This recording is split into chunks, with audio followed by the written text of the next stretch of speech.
So 4 out of 10 people basically will have cancer. Cancer is being diagnosed 1 person every 3 minutes, I believe. And the worldwide death is significant and growing exponentially. Not a little bit, but exponentially. But as we all know, that Nixon declared war on cancer in the 70s.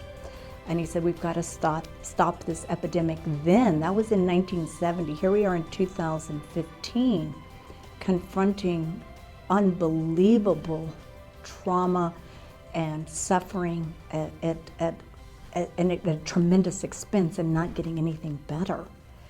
And so we obviously need to change the paradigm of medicine. And the conventional treatment for medicine, as we all know, is surgery, chemo, and radiation, or some combination thereof.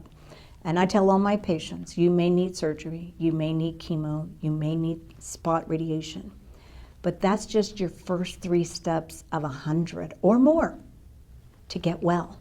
Healing must be taking place on every level of your body. You have a mind, body, and spirit, and everything that's going on in your body must be addressed. You can't go attack the cancer. You've got to say what, where, when, and how happened to me that I'm in this situation.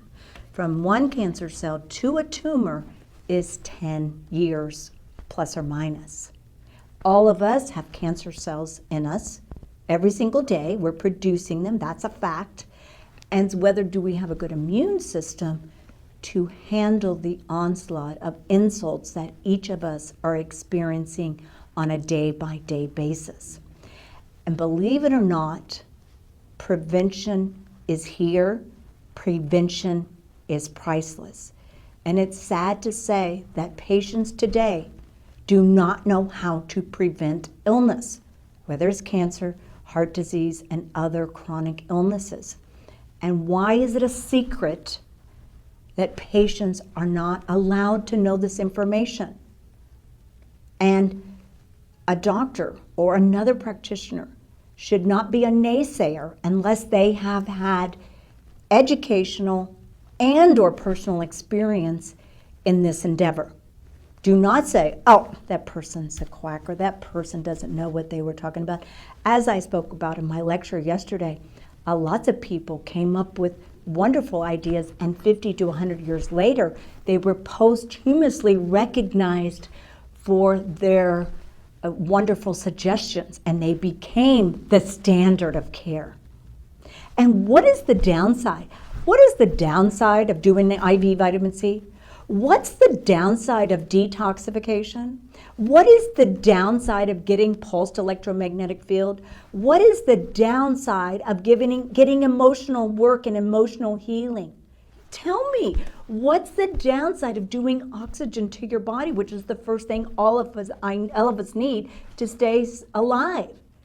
So that's what I tell all my patients is nothing I do is going to hurt you. And I tell people, I don't know everything. I don't have all the answers, but I usually know a panel of people who can assist you in you healing and give you the expert advice that they so often need.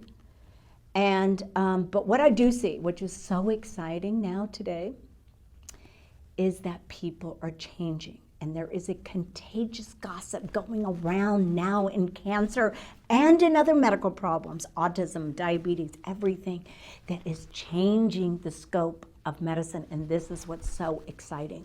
Because patients now, I've been practicing now going on 28, 29 years. And I'll ask my patients, okay, what have you changed since you've been diagnosed with cancer? And they go, I have changed my diet. And I said, oh, that's interesting. What are you doing? I am juicing. I'm eating all raw. I'm eating vegetarian. I'm eating foods that nourish and heal and strengthen my body. Okay, why couldn't we all do this right now?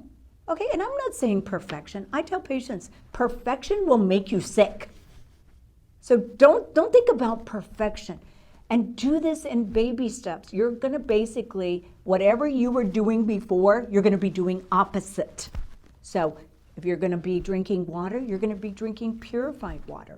If you're going to be eating foods, instead of buying packaged poisonous foods, you're going to buy foods that are natural and they come from the earth and they have good nutrition to heal your body. And let's say you're going to go sit on a pile of dirt or sand or walk on the beach. Okay, and instead of walking in the mall, you're going to be connecting with nature. And let's say now there's emotional healing that can take place. Many people, your girlfriend, your friend can be that person who can turn your life around. Maybe you can't afford a $100, $300 practitioner an hour, but you can surround yourself with people who are going to be your cheerleaders.